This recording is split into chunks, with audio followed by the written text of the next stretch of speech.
You don't necessarily have to go too far out there in the hunt for Red October. This month has absolutely been bloody. We have a lot of information regarding jobs, treasury yields, forex, crypto, all here today on Money Never Sleeps.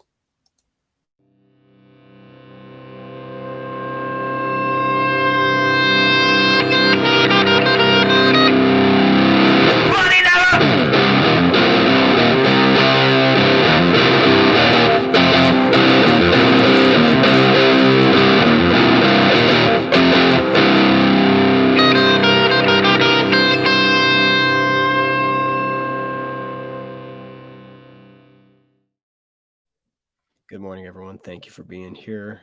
Randy, thanks for being in the chat so early. We appreciate you, and everyone else who's going to join. Appreciate you guys. Pretty red day in the market across TradFi. Really interesting to see. I'm glad I'm back from the dead. Happy to be here back with my friend, Mr. House. How are we doing today? What are we thinking about this market? I mean, there's definitely a lot of emotions I'm seeing out there on Twitter for people to be having. So it's kind of a fun day to be doing a show. Yeah, no, I'm doing well. Glad to have you back, and hope the flooding didn't put too many hurdles in your way. But no, I mean markets looking interesting. Definitely some blood in the water. Been some pretty interesting news overnight. Nothing that caused too many waves though. As far as that wasn't already kind of out there looming. So yeah, I'm excited and looking forward to getting into it today. Yeah, absolutely. Before we get into what we think is the most important things in the market that we should be keeping an eye on, because I think there are a lot of flashing red signs right now. I think all the alarms are going off. There's just a lot of people who are kind of sleeping through them. Let's talk about the JOLTS data that we got in today. So the JOLTS openings showed that there was 9.61 million jobs that were opened in the month of August. Pretty insane. If we look at, expectations, it was somewhere around 8.8 million, and prior to that was 8.82 million. So it's definitely a huge tick up. It's one of the biggest tick ups that we've seen in probably the past year or so. Uh, I don't know, man. This is it's not making it easy for the Fed, right? And I think a lot of these institutions are, none of the data looks like it's pointing in the right direction, even though for a while it was trending in the right direction. I think this last battle to get, inflation to this 2% target is, I think it's impossible. I think something's going to break. And if we continue to see conflicting data like this and the Fed has to keep rates higher and higher for longer, we're going to be in the situation where they're going to either have to cut it to zero and pump liquidity into the market to absolutely save it from maybe something that China's actually going through right now, or we're going to end up with this place where we're in stagflation. Everyone's just in pain from borrowers to lenders for the foreseeable future till we get to a point where it's like, okay, maybe we change the target to 2 to 3% for the terminal rate. But yeah, what are your thoughts on these numbers? It's Yeah, man, I think you raised an interesting point. Comparing, or I think going back to what Jay Webb was saying yesterday about Jay Powell. He's really adamant about price stability and really leaning back into the post-pandemic recovery because we haven't recovered back to those levels. So, I think it goes back to until we can get those rates down, we're not really going to see price stability. And as long as data is forcing the Fed to keep prices high, I think we're going to continue to see this chop and this volatility because, what else can you really do, right? It's you have to make sure that the economy is balanced, but the higher that debt levels raise, the more credit cards are getting maxed out and consumers are hurting. I think stagflation is probably the route we're headed right now. Yeah, definitely. And I think I'm personally in the belief that we are going to see some type of black swan event, if not two. There's a lot of things that we'll get into when we talk about treasuries in a little bit, and forex battles that we're seeing today. But yeah, I mean, stagflation is a very real possibility. Not too many people are talking about it right now, but I mean, if we look back to the 1970s, rates were extremely high. Once again, oil tended to be an issue with that. There was a huge supply shock, and we're not too far in terms of, like, if you look at the news headlines, very similar situations that we were into the 1970s. However, I think that some of the scale at which we are seeing some of the debt and credit issues that we're seeing across the global markets could be something that we haven't necessarily seen before. And if we did see something of this magnitude, it hasn't been for almost about 100 years. And that's a terrible thing to acknowledge, right? I'm talking about 1929. Mhm. Uh, Got to keep it in mind that it's very possible that we do see something that bad. I think that COVID amplified a lot of the issues that were in the banking system back from 2018, 2019, and when the Fed pulled the reverse repo on it, pretty much banks were in a huge liquidity crisis as is. It wasn't until 2020 when they started pumping money into the markets, the treasuries they added to their balance sheets, that we started to see a lot of people with excess money to be buying into the market. And for a lot of these rates were at what, 0% during the pandemic, made it Mhm. so easy for this market to continue and kind of carry over some of the issues that were present beforehand. So yeah, I mean, if we want to see job openings go down, that shows that people aren't able to pay employees as much, they can't afford to have excess employees on hand. You wouldn't want to see this number if I was Jerome Powell. This is pretty much just this is one of the major flags I think that kind of sent the markets tumbling today. Yeah, no, and I think you're right to point out, it's either the black swan or the stagflation, or stagflation leading into the black swan. For me personally, at least on the crypto side of things, and I think TradFi too. It seems like most of the major entities or companies that have liquid are desperately trying to keep their position. They don't want to see that black swan. So that's why I'm leaning more into the stagflation narrative, just because it seems like there's so many forces trying to repress any sort of major crash. But that being said, I don't think it's out of the question at all. And I think it's honestly that would fast track the road to a recovery, right? Because it's going to cause that short term volatility, short term, not necessarily weeks or months, but, in the grand scheme of a 10-year, 25-year movement, we need that to get that correction because we're so far just pumped through the roof and everything. Yeah, I mean that's a great point, dude.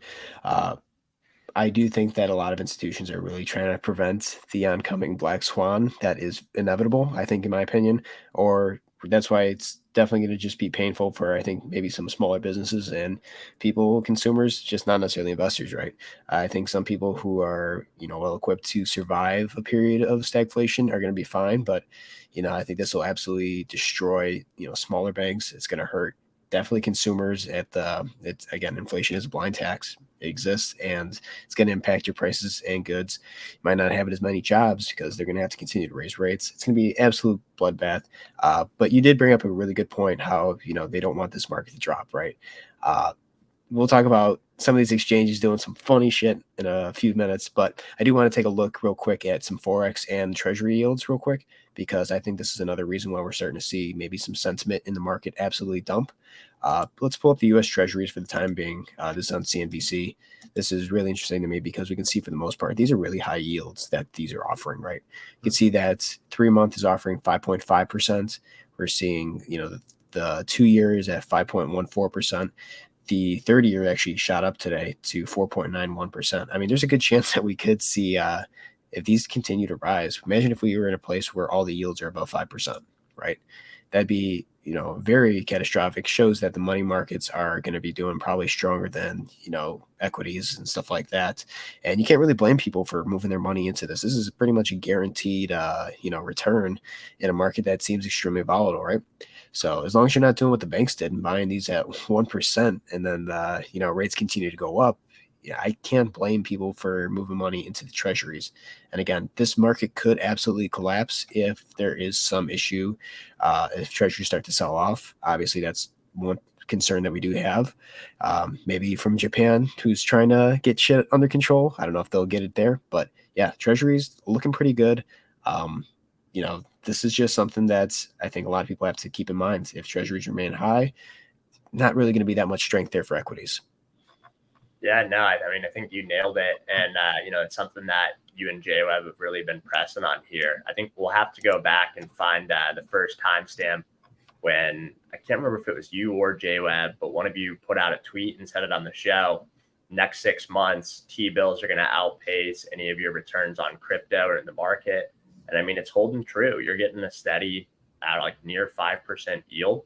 And unless you're really scalping trades or trading at a high frequency, I mean, you're better off taking that because it's going to be more than, I mean, most high yield savings accounts are just about anything you can do while being that hands off. Yeah, absolutely. And yeah, it was J Web too. I got to give credit to the man. He was the one that tweeted it out. Balls of steel. Once again, that's what our team has here. We stick by what we say, and we wait for what we say to come true. And for the most part, I think that assessment that he made has been pretty spot on. But we look here too. This is the 10 to 2 year yield. And I want to pull this up because this is another signal in the market that I'm very concerned about is the fact how from, I believe, what is this, July, yeah, 6/30, 2023, you can see that the 10 to 2 year yield is uninverting here. That's not necessarily a great sign. Usually that's when the markets tend to pivot or switch over to the point where it's like, okay, now we start to see a bit of a sell off.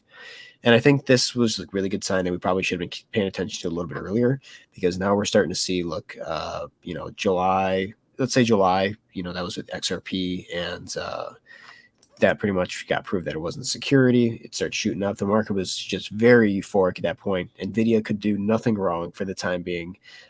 Everyone was just so excited about, being exposed in this market. Meanwhile, the 10 to 2 years uninverting from this, negative inversion. And we're at 0.37% roughly right now, 0.36, as opposed to where we were down here at negative 1.1%. That's that's a pretty big move, I will say, in the past few months. So it shows you that treasuries definitely are signaling that there is some pain ahead for the equity market. We'll see how uninverted this goes continuing into the next few months, but I do think that this is playing a huge impact also on a lot of the red we're seeing in TradFi. All right, let's see what we got here. Let's take a look at some of the TradFi charts right now.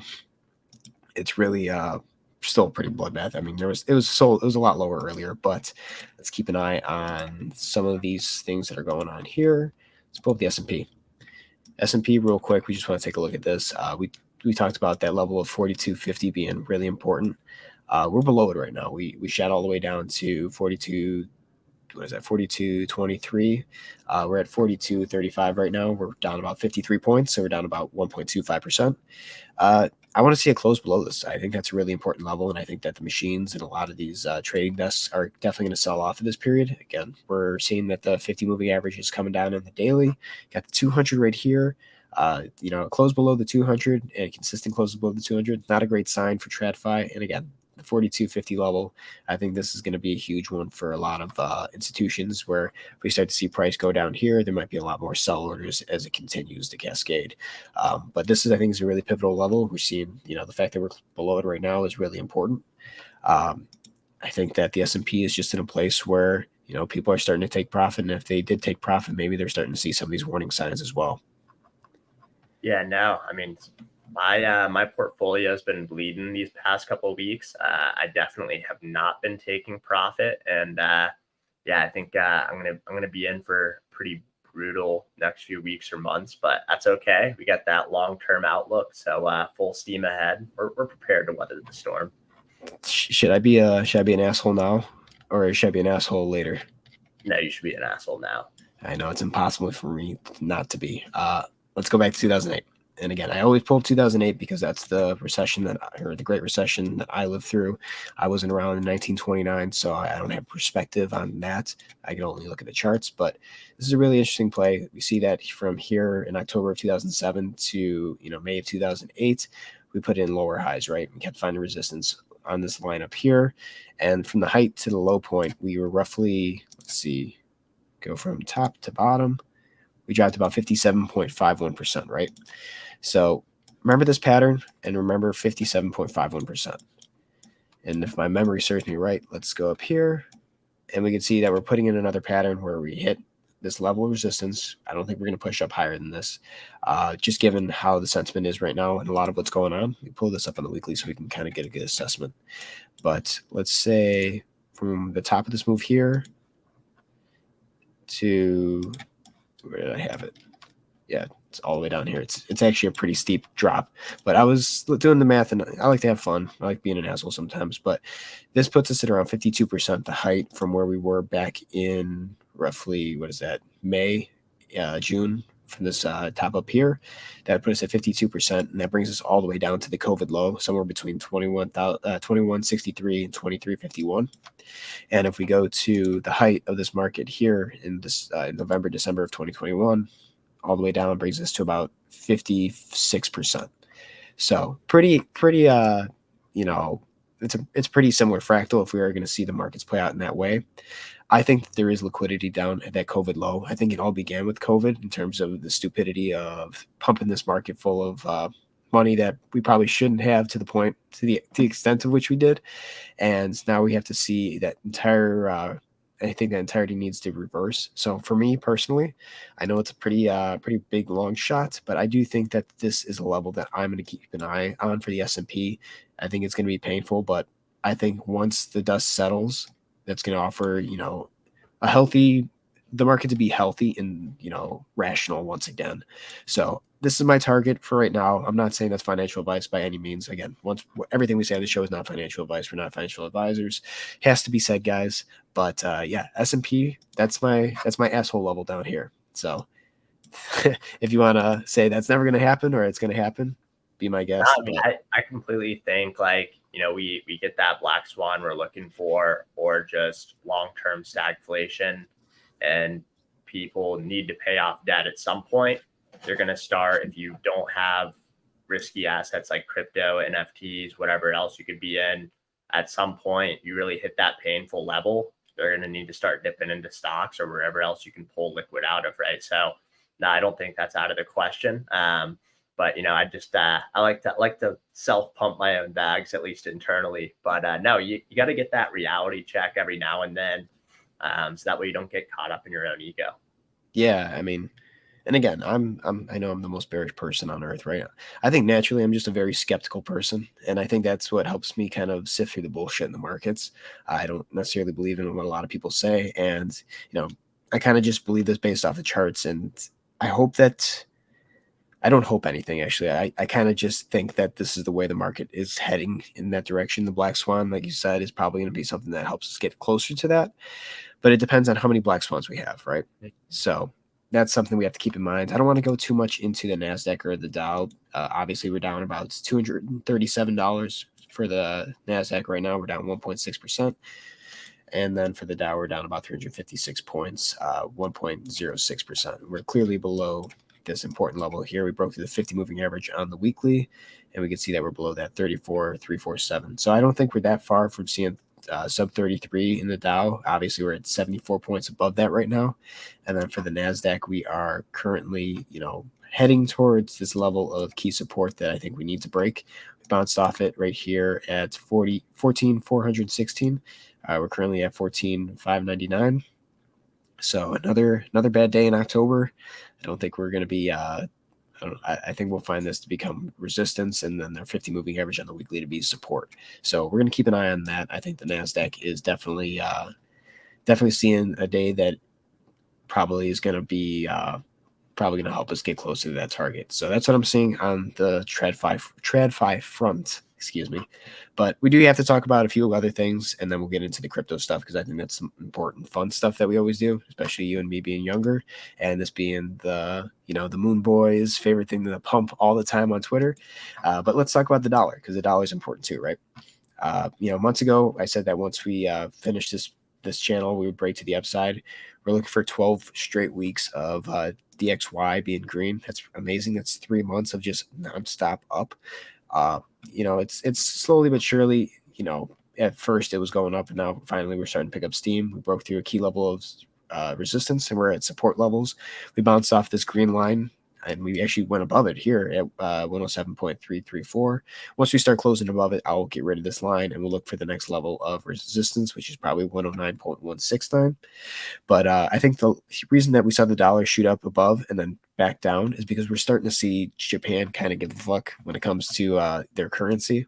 We're in a Forex war, and that's, again, not a great sign for the markets because it shows you that they're trying to get their country under control, but in turn, that's going to hurt the U.S. dollar, just a casualty of global markets and finance. But let me just see if I can pull up the USDJY, or yeah, here it is. Yeah, so this thing shot up to 150 this morning. absolutely crazy, right? It just shows you how weak the yen is to the dollar. We're talking about the yen carry trade to the point where, if Japan decided to start raising rates to a point where it's gonna value the yen at a higher level, it's gonna cause a lot of people who are borrowing in the yen and buying these U.S. Treasuries to sell off, because very similar to how the banks were failing at the beginning of the March crisis, investors on the global market are going to probably see something very similar as rates continue to go higher, right? So anyone who is borrowing in yen would probably be getting hurt. They'd have to sell off U.S. Treasuries so that they can get back into the Japanese market, save some face, whatever losses, cut them short. But yeah, I think that the Bank Japan is trying right now. I think it's a little bit too late. I don't know if you have any opinions on them, or if you've been keeping up with some of the stuff going on over there. No, Nothing. yeah, not too much. The carry trade gets a little bit over my head, but whenever you guys bring it up, I'll try and look into some context and slowly learn. And forex has never really been much of my strong suit or piqued interest. Yeah, for sure. I mean, it's boring sometimes looking at bills and stuff like that. The only thing I kind of like is that it's pretty easy to if one country's pairing is doing pretty bad, then obviously someone else is going to be doing better, and it's going to just it's very similar to like stablecoin dominance or Bitcoin dominance of that sort. So it's boring stuff. However, it does impact the markets pretty significantly to the point where if Japan does decide to raise rates, dollar's probably going to see some of that resistance a little bit earlier than we anticipate. But I don't think the Bank of Japan has anything under control right now, and I think that inflation is going to continue to be an issue, and I think that their aging population is going to be a huge issue for them going forward. I don't think Japan's in a great state, and I know that we saw Greece and Iceland back in 2008 absolutely get demolished to the point where they're still recovering from that. Recently, they got their credit upgraded in their rating. Greece. I don't know how accurate that is, but we can definitely talk about how Japan might be in a very similar position as they were. Maybe not for the same reasons, but it's definitely a place right now where I think that there's a good chance they could see a lot of downfall in the coming decades if they don't get this under control right now. And as of right now, I think that there's a good chance that the U.S. dollar is going to continue to rise against the yen. Is what it is. It's not fun, but if you are short on equities, maybe there's the upside in that trade. All right, man. I've talked long enough. Is there anything you want to look at before we get into crypto, or do you want to just dive in? Yeah, no, not necessarily looking at the chart, but because optimism's pretty much just mirroring ETH and Bitcoin right now.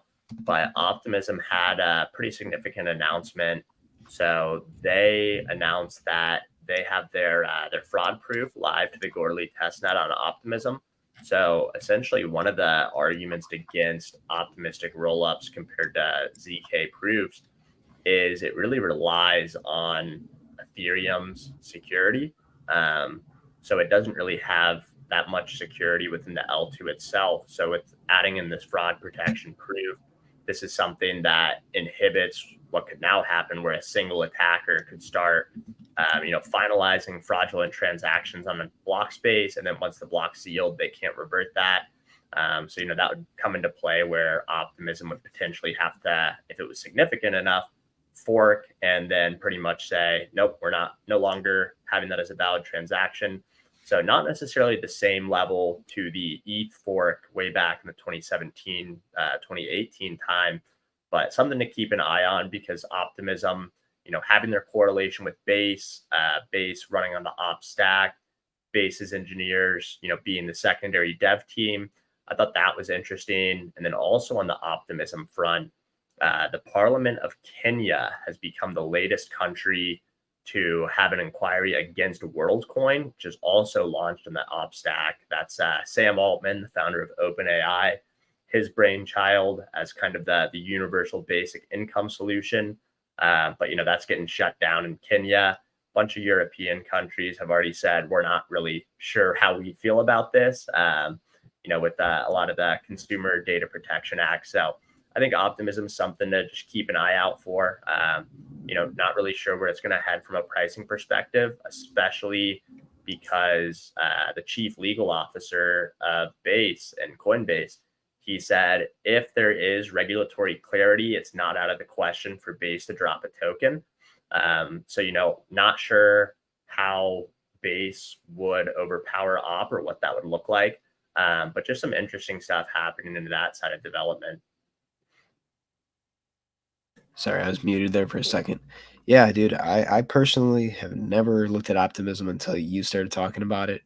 It seems like a pretty interesting project. I definitely am going to be entering position once I think that the market's bottomed. Again, price action, I don't know for most of these things because they haven't necessarily seen a true bear market. And I think that alts are in a really weird place. But I think it isn't necessarily a bad project to be doing research on right now. Um, Again, do I understand any of the blockchain information? No, not at all. I'm very that's like right over my head. You're too smart for me. But I definitely liked how kind of the setups, and again, this may be me being bullish here. Just looking at a lot of the side things here, right? So obviously, market cap's 1.18 billion. Circulating supply is 880 million. If we compare that to other altcoins and stuff like that in the past, might be pretty good setup once it does finally bottom, right? And again, everything's going to pretty much go up once the market does bottom. We got to make sure that some of these projects do survive. That's why I'm not necessarily putting in my money yet. But this seems like a really good project. I'm excited to continue to cover this on the show, and that's why we're always going to have you here to pretty much be pointing stuff out that me and Jay Webb have no idea what's going on. But yeah, I definitely want to pick up a bag of optimism. Is this going to be your like big bag for when we start?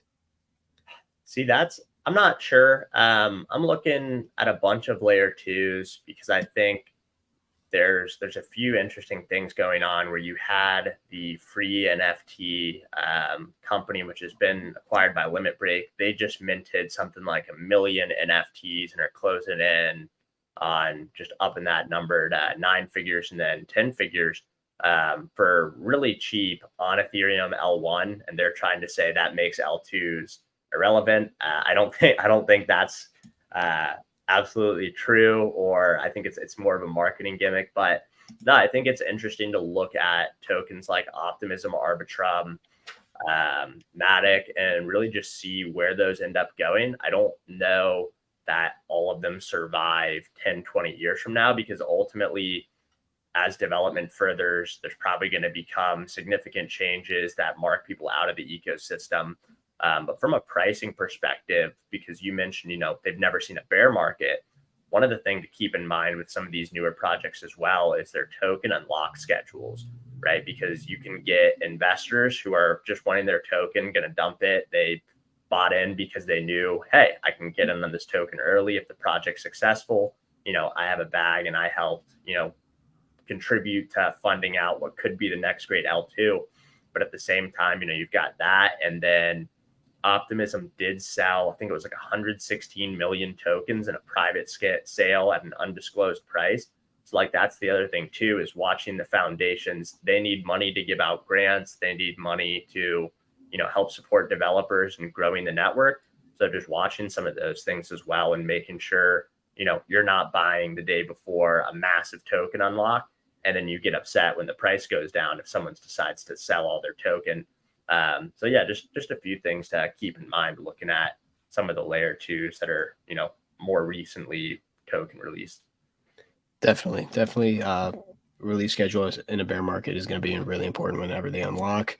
Again, we're looking for liquidity across all markets. Mhm. People are going to find it and they're going to take advantage of it wherever it goes. Let's go into Bitcoin. Might run a little bit over your normal time today because I think there's just so much stuff that we had to get into.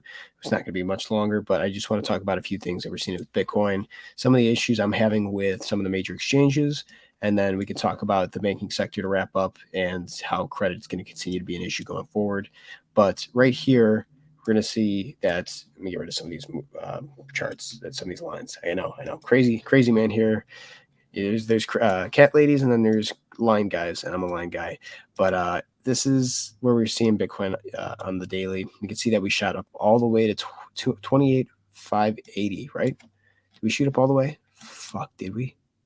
I didn't even notice that. Wow, 28,580. Had we gone $8 above that, this wave four would have been 100% invalidated. We would not be expecting a wave five. However, the higher that wave four goes, the deeper that wave five goes. That's something that we need to keep in mind. And the fact that they weren't able to push it up above that, and again, I think a lot of us know that how inorganic this was. Let me just go to the 5-minute chart. You can see the bullshit as it played out. Wow, look at that. Perfect market maker pattern. I didn't even realize that on the way down. That's how it broke. But on the 5-minute chart, you can see how much that this shot up. Their open interest was insane on Sunday, right before the close. But this shot up roughly, 2.34% in a matter of those 5 minutes, and it continued to go up. And we're seeing a bit of like a market maker pattern, right? We shoot up, consolidate, shoot up, consolidate, shoot up, consolidate. And then on the way down, we see the same exact thing. Down, consolidate, down, consolidate, down, consolidate. And then once again, here we are. This is 100%, I think, a lot of the TUSD and FDUSD that's been minted in the past month or so. And the issue I have with that is a lot of the liquidations that we saw for Bitcoin, both long and short. One of the exchanges really kind of gives me FTX concern, and that's Huobi. Huobi should not have the level of liquidations that it saw on Sunday. It was, I believe, at one point the number one exchange for liquidations. It was at somewhere around $27 million worth of long liquidations in that period of time. Now, don't get me wrong. Huobi's an exchange. There's a lot of money on it. However, when we think of liquidations from massive exchanges, I'm thinking Binance. I'm thinking OKX, right? Huobi just had too high of a number, and we know that there was issues of concern or concerns of their liquidity issue, whether they were solvent or not earlier on in the year. And whenever I see exchanges that shouldn't have that much volumes, that much, I guess shouldn't have positions to the point where there's that many liquidations, it gives me really that's like red lights flashing nonstop. And again, that's very similar to what I saw with FTX in the months leading up to their collapse, right? It was just failed trading nonstop. So HTX, FTX, very similar names, very similar patterns that I'm seeing amidst these exchanges. Justin Sun obviously has huge influence on Huobi. It doesn't mean that Binance isn't just as guilty if they are, pumping the markets with a lot of the TUSD that we're seeing minted. Seems like it's more on the Tron side for the time being. But again, I think that's because even though there is regulatory scrutiny right now on CZ, there's also a class action lawsuit I heard this morning that was dropped on them in Binance. I don't know how, I haven't dug into it that deep. Everyone's trying to sue them, but it's not a good sign. I think that we're in a very manipulated market right now that's reeking of desperation.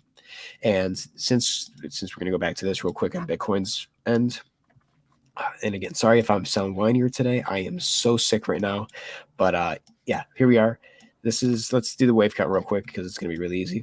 Let's go 5 waves. Wave 1, wave 2, wave 3, wave 4, wave 5, somewhere down here. It could be even deeper considering the fact that this wave 4 went all the way up just south of this wave 1. Again, wave 4 cannot cross over wave 1. It's very possible that when this does go to the downside, we do see, this 23.6 level that I was talking about. I mean, it could be even as bad to the point where we cross this, or we hit this blue line right here, which is roughly around 21,774. And that would be a level of support that we're seeing on this blue line here from the low back in November 2022. We bounced off it in January of 23. We haven't tested it in a period of time. It's very possible that this move, due to this, pretty good bounce here in wave 4, leads to this wave 5. And the other thing is that we haven't broken out of this parallel channel that's here for wave 4 either. You can see that it's an ABC correction, pretty standard, right? A, B, C. Now it has to come down. It's going to break from this, and if it breaks from this, at least the origin is tested, which is south of 25K. So Bitcoin right now, a lot of the exchanges, all this stuff seems very manipulated. I think this is desperation, liquidity trying to be grabbed from all sides. So I always tell people, don't celebrate too early. You never know what the market makers are going to do. You got to be careful. You got to watch these liquidation where these levels were. We talked about how there was liquidity all the way to 28.5. All of that got wiped out. That's why we saw massive gains on some of these exchanges. But this is the most important thing I think you need to keep an eye on right now. Stay below that 28.5 level, then I think that we're going to continue to see some of those lower price levels of support, and I don't think many of them are going to hold. Not financial advice, just my opinion and how I'm operating going into what I anticipate to be a continued volatile market in October for crypto.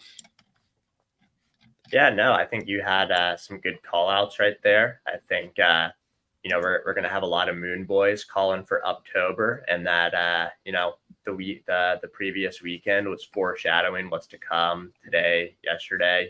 Just a little glitch in the system. Um, but no, I think at the end of the day, I'm at least personally hoping it goes down a little bit, because I think, just we need to see the entire, not just crypto, but we need to see TradFi and DeFi both pull back, get to some realistic levels, and ultimately filter out all that free money printed out of COVID. But hey, only the U.S. government can print free money, because we're the U.S. government. Crypto bros can't pump it out of thin air. Yeah, That man. was my favorite quote I've heard so far this year. It's speaking of printing money, I mean, that's the thing too with Binance and Tron, not Tron, but Huobi, right? The issue is that they keep minting these stable coins because I mean Tether cut them off pretty much, right? That's why CZ was saying that stable coins aren't even stable anymore. I think they just don't want any of the regulatory scrutiny coming down on them. That's why we saw, TUSD and FTUSD be adopted so quickly. I kind of think that, I got to pull this up. I didn't want to go into it today, but it's important. USDC market cap, right? Everyone's talking about, oh, USDC is dead. It just keeps bleeding. No, the issue that's dominance. USD, US dollar, I guess. I don't know. What is it? USD market cap. There it is. All right, cool. Yeah, everyone's saying, look at USDC, it's dying. Everyone's like, this is bullish for Tether. It's like, here's the thing. This has dropped so significantly because this is my belief. This is not necessarily true or fact or not, but this is the only safe off ramp for fiat for a lot of these institutions, right? Binance cannot use the Tether Treasury at all. Huobi cannot use it at all. FTX was not allowed to use the FTX Treasury at all right before they collapsed, right? They are pretty much what I think is going on. Again, that this I could be dead wrong, right? I think that they're using these stable coins to buy Bitcoin. Then they swap that for Tether, and then they swap that for USDC, and then they exit the market in USDC. That's their off ramp for fiat right now. And I think that's why we're seeing Tether continue to stay high in dominance, and we're seeing USDC absolutely bleed out. I mean, USDC was at one point $56 billion. Here we are today at 25 billion. So another sign that there is something fucking fishy going on in this market, especially with crypto, and it shows you that liquidity is being drawn out from everywhere. Whether Tether is backed 1-to-1, again, I don't know. I have no idea. I have no idea what's going on, how these people operate. But what we should be now keep an eye on is how this is bleeding out and how some of these exchanges are able to continue. See these volumes shoot up out of nowhere on the 5-minute chart when the volumes have been absolutely stagnant for weeks, days on end prior to that. So I don't want to get too much into crypto. I just want to finish this off with the last thing that we are seeing, and that is the banking crisis that I think that is starting to unfold. A lot of my puts are starting to pick up steam in price, and I don't think that's a coincidence. I think it was Blue Ridge was the Blue Ridge Capital or something like that. Yeah, there it is. Blue Ridge Bank shares. This is a chart that I was looking at yesterday. It dropped a significant amount yesterday, and it's dropping pretty much today. It dropped 28%, I think, or is that today? No, yesterday it dropped 29% in a day. Today it's down about 6.25%. As small as this might be, all it takes is one domino. One domino is the one that's going to take everything down with it, whether it was Lehman Brothers in 2008 or Bear Stearns, Silicon Valley, or First Republic, Signature. One of these banks goes down in the regional market, everything else could follow with it. I mean, there's huge levels you need to be keeping an eye on. I'm going to pull up Citigroup too. It's another one that we've been keeping an eye on. Citigroup's under $40 right now. If it gets below 39, then you're probably going to test the origin of this entire move. And if we look at this, this is a parallel channel that's going on forever since 2008. Here we are down again at $9 from where we currently are. A lot of these banks are just in this really weird place, and I think it's really scary to see everything start to go, and people aren't necessarily keeping an eye on it. I think a lot of the bigger banks know that maybe they're going to start acquiring some assets pretty soon, depending on how these banks play out. But one of the plays that I really want to get into is Discover Financial. I think a lot of the credit card companies are going to start eating shit too, depending on how student loans are playing out. People aren't necessarily paying off their debt; they're just maxing out their cards. I looked at 2008 when it kind of launched, and it shot down roughly. Let's see, down to here, 84% from the IPO to the low back in 2008. And I'm just going to go from the height to the height to that same scenario. It puts us at roughly about $23.52. Hello, there's a COVID low. So that's what I'm thinking for Discover Financial. A lot of these credit card companies, a lot of these banks, it's just going to take one thing to go down, and the next thing you know, everything's going to follow suit. Rates are too high. Liquidity is being drawn off from every sector of the market. Once treasuries start to take off to a point where it's like, okay, now they're selling off here, it's going to be absolute panic and chaos. Yeah, no, I think. Oh, Go ahead. All you. oh no, I was gonna say I think this is really insightful because looking back in March, people were getting really, really worried when you saw some regional banks start teetering, and that goes back to Circle. Like I think when you're talking about USDC, Exactly. parent company of Circle, they had most of their money stored in Silicon Valley Bank, and we saw Circle go down to I want to say like 85 cents or 83 cents at a low, and a lot of people went in or like, well, I'm going to take the bet that Circle ends up back at $1. So yeah, I mean, just watching these regional banks, it can be scary for crypto as well. You see some of these collapse, bigger banks start tumbling, and there aren't too many crypto friendly banks left. Like JP Morgan Chase announced October 15th, they're not allowing their customers to purchase crypto. So yeah, I mean, I think keeping a sharp eye on this will definitely be a good call. Yeah, definitely. And that's a great point. I forgot that USDC was one that was hit by that entire crisis. And here we are again, pretty much seeing, JP Morgan cutting the, people who are willing to buy crypto from their exchange, using their account. Does not look good. I am continuing to stay in the belief that this market has a lot more. We have not seen a capitulation event, and I think that there is potentially one or two on the horizon. Scotch and Stocks, thanks for being here, man. Randy, once again, thank you for being here. USD is pumping like crazy. I think it's just the battle between the Japanese and the US right now in forex. But yeah, this is probably what we're going to call it for the day. We've had a pretty good episode, pretty long one, but there was so much information to get through. Tomorrow we will, obviously be back. We're probably gonna have a different time tomorrow, so let's just keep everyone posted on Twitter. House, it's been a pleasure having you today. I'm absolutely always blessed to have someone with so much knowledge join me on this. Especially with J Web being out. We miss the guy. Hope he's having a fun time on his family vacation. But this market is money never sleeps, and we got to be here all the time. We got to never check out because there's an opportunity of a lifetime ahead of us. Any final words? No, I mean, just thanks for the opportunity to come on and sub in for JWeb. I echo your sentiment. Hope JWeb's having a good vacation, and looking forward to hopping back in here tomorrow, getting in the arena. Definitely. Once again, thank you guys for everything. We would appreciate it if you gave us a like, thumbs up. I think that's the same thing. Subscribe, share us with anyone who is, has questions about the market or, wants to learn. Our main purpose of doing this is 100% education. We are not financial advisors. We don't want to tell you what moves to make. We just tell you what we're doing, full transparency.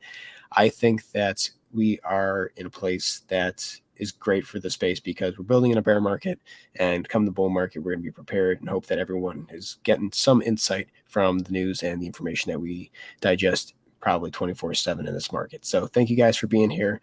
Really excited to be back and can't wait for tomorrow's show. So take care, everyone. Have a good one.